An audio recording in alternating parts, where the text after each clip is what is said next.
Hello, welcome to episode number 443, I believe, of the TEW 2020 Challenge Run. This is going to be ECW for week 2 of November 2023, and it is the, first show following Cyber Sunday, which doesn't mean anything to ECW, because they weren't on that show, but it's the build towards Survivor Series, and we've got a couple of big matches tonight, including a women's championship main event as Julia defends against Blair Davenport. So without any more further ado, let's jump straight into tonight's show. We kick the show off with an 82 rated 6-man tag, which honestly could have been better, maybe.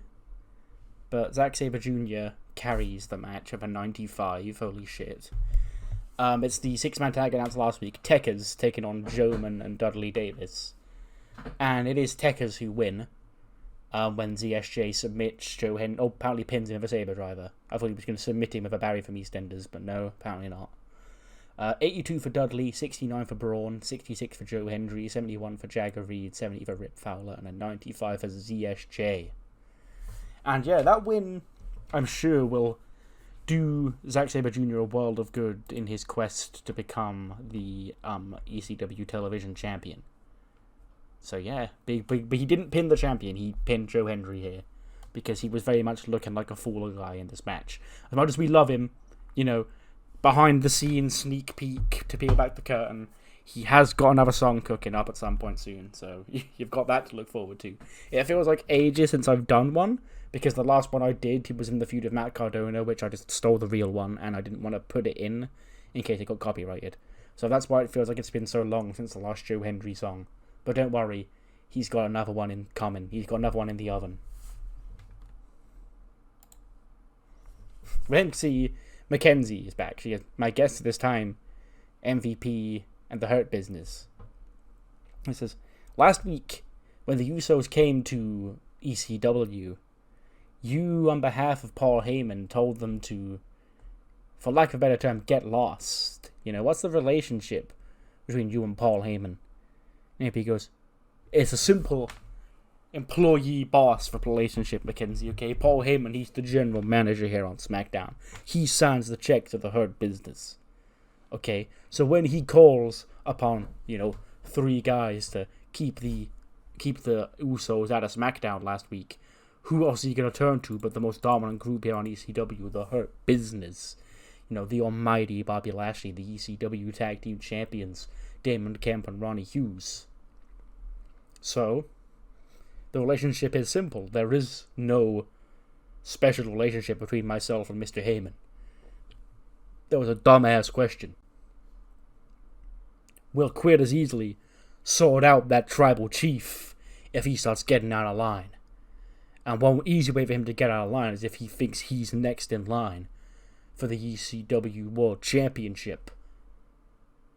Because a little birdie told me, Mackenzie, that Raw and SmackDown are having a brand supremacy match at Survivor Series, but Mr. Heyman wasn't invited. Well, not only was Mr. Heyman not invited, he declined an invitation.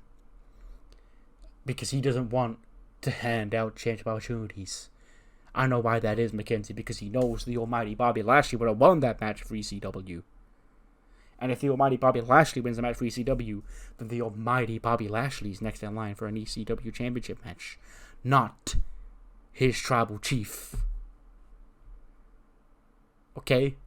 Now stop asking your dumbass questions. Because we've got business to attend to concerning the ECW Tag Team Championship match next week. Have a good evening. 80 rating. I'll take that, actually, considering not many people in this match are worth a cop in terms of popularity.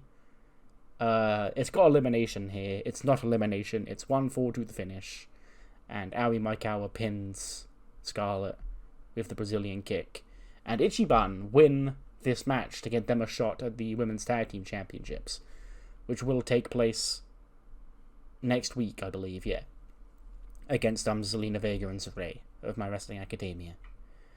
63 for Kelly, 65 for Lyra, 71 for Scarlett, 68 for Shotzi, 67 for Yoko, 85 for Aoi, 51 for Nene, and a 57 for Tracy Sharrow. And yeah, not too shabby. We then see Andrade backstage. And he's talking about last week, how he came up to Damian Priest and went, Mr. Priest, last week you brought the fight to me. I came back looking for a fight. I got a fight. And I liked that fight. So, we'll do this again. Soon. So yeah, Andrade, bro. Fun fact about Andrade is, in this game, I've been trying to cut back on, paying off unhappy wrestlers, because I just think that's lame. Like, if people have got morale issues, like, I should have to deal with them, rather than just chucking money at them because I've got an infinite amount of money. Because that wouldn't work in real life for everybody. Andrade is one of these people, and he actually requested his release last week in the game. But I declined it because I just brought him back to television. So I guess now my plan and goal is to try and make him happy enough where he'll stay around. So yeah, he's getting spotlighted here on ECW. Then get a quick video package, Warden, Roman Reigns, and Dolph Ziggler, all the things that have gone on with them up until now. The animosity between Roman and Warden, the animosity between Roman and Ziggler, the miscommunications between Ziggler and Warden, all comes to a head, triple threat match, ECW title, Survivor Series. And all three men will be here next week for a face-to-face ahead of that match. 85 rated match, Karrion Kross returns to the blue rated match. Take a wild guess. If you're not looking at the screen right now, right? I'm telling you, Karrion Kross is in a 16-minute match here, and it gets an 85 rating. Take a wild guess who his opponent is. If you said the God, Kyle O'Reilly, then of course you'd be correct. Last week, Karrion met up with Zion Quinn, and Zion Quinn was gonna, check how much of an alpha he was in this match tonight. Apparently not a lot, because, he submits to an ankle lock in 16-16. The God, Kyle O'Reilly, gets a 92 and a 71 for Karrion Kross. So yeah, it turns out he's not just a beast in the tag team action. When you put Kyle O'Reilly in a singles match as well, he will deliver. Then get a quick pre-tape from the Cardona fam. Poolside in Matt Cardona's luxury room, or house, or whatever. And he goes, I know you're wondering, where's the indie god? Where's the sports entertainment god? Where's the biggest star on ECW? Where's he been the last few weeks? Well, Mr. Heyman granted us time off after such traumatizing events happened at High Voltage. You see, Braun Strowman stole that ECW television championship that had become mine. Okay, I'd held that championship. I was the longest reigning champion in the history. I won it. I freed it from the shackles of 18 years in obscurity. And now it's gone. And now it's being played make-believe by Braun and apparently Zack Sabre Jr. and Dudley Davis. But fear not, because next week, the God of Extreme, the sports entertainment god, Matt Cardona, and his sexy wife and his best friend in the whole world make their return to ECW. And you better be ready, because I am always ready. Then see Karrion catching up with Zion Quinn backstage. And he goes, hey, how did I do? And Zion goes, really? Karrion, mate, listen. Alpha males don't submit. Okay? We don't even feel pain, let alone from vanilla midgets like Kyle O'Reilly. But you tapped out to him, so you got a long ways to go, my friend. But you're a work in progress. Soon, I'll have you alphaed up just like me. We then see Cora Jade make her entrance out to the ring. Now, if you remember last week, we announced Cora Jade versus Gigi Dolan under the guidance that Gigi would be here tonight. And Cora comes out, Gigi's theme does hit, but she doesn't come out, of course. And then the camera pans and we see backstage, or in the parking lot, she's been jumped by JC Jane. She goes, wow, Gigi, huh? Being attacked out of the blue for seemingly no reason other than being a disappointment to those who loved you. Must take you back, right? Well, it looks like you're not going to make it to the ring tonight, so... Whoops. And Cora, of course, is laughing hysterically in the ring. Like, just pointing out her and laughing, going, yeah, that's fucking hilarious. But we do need a backup opponent for Cora Jade. So who else do we call but Demoff? Demoff is back here, She fought JC last week in an 8-minute match. She got the crowd going. And we're going to basically repeat that again this week, but with Cora Jade instead. But her and Cora don't click at all, apparently, so the match gets shit. But Cora beats her 7:52 with a double underhook DDT. 61 for Cora, 46 for Demoff. And that subs in for the GG match, I guess. Cora Jade does pick up the win regardless, though. We then cut backstage. Shida and Liv are now in the press booth with Mackenzie Mitchell. And she says, my guests, former women's tag team champions, Liv Morgan and Hikaru Shida. Says, ladies, last week you came so close but failed to capture the tag team championships back that you held earlier this year. So, what's the goal now? And Liv goes, I'm not gonna beat around the bush, Mackenzie. We felt kind of lost here on ECW. I've tapped into my inner extreme side. She's tapped into her inner extreme side. I couldn't beat Julia. She couldn't beat Julia. We couldn't win the tag team titles. So something's got to give eventually, right? But it's fine because we're friends and we stick together. So if I can't beat Julia and I can't beat the tag team champions, then I guess me and Shida have got to find our own path.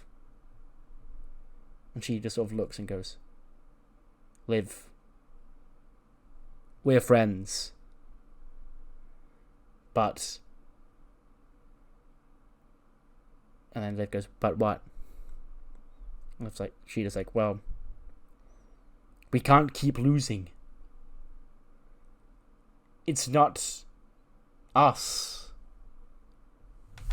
And it goes, yeah, it's... We gotta change our fortunes around. And that starts next week. Speaking of next week, we've got 2 tag team championship matches announced for next week. It will be the Hurt Business is Ronnie Hughes and Damon Kemp, making their, I think, second defense of the titles, where they take on their new challengers, the team of Roderick Strong and Kyle O'Reilly. So that match is going to get a blue rating because Kyle O'Reilly's in it. And, as we learned earlier on tonight, Aoi Maikawa and Yoko Uehara of Ichiban will challenge Zelina Vega and Saray for the Women's Tag Team Championships, as well as another Women's Tag Team match, Live for Battle, and they'll be in action, and it's just been announced that they'll be facing off against Lyra Valkyria and Killer Kelly of the Birds of Prey in tag team action, and Roman Reigns, Warden, and Dolph Ziggler all share a ring face to face ahead of their 3-way at Survivor Series.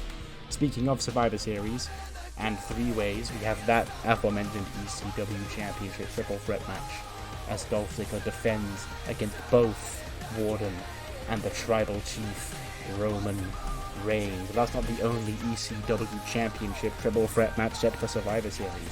As just announced breaking news, Braun Strowman will defend the television championship against not only ZSJ, but also Dudley Davis in a triple threat match in Toronto next weekend.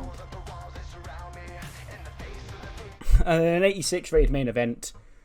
I was actually worried that this wasn't going to do as good as like the opener or the Kyle O'Reilly match, but no, it was the best match of the show. That's fine. Blair Davenport is the new challenger for Julia, and she does come up short. Julia pins her in 14 minutes and 50 with a diving crossbody to make defense number 3 of the ECW Women's title. 86 for Julia, 76 for Blair, and that ends EC Dub, which gets us an 85. Yeah, that's pretty fine. 85 is fine for ECW. What matters more is what you thought of the show. Do let me know what you thought in the comments below, and I'll see you next time for SmackDown with some heavy fallout from Cyber Sunday, including the World Heavyweight title stuff, the Women's title stuff, Candice LeRae came back, and a whole lot more. See you then.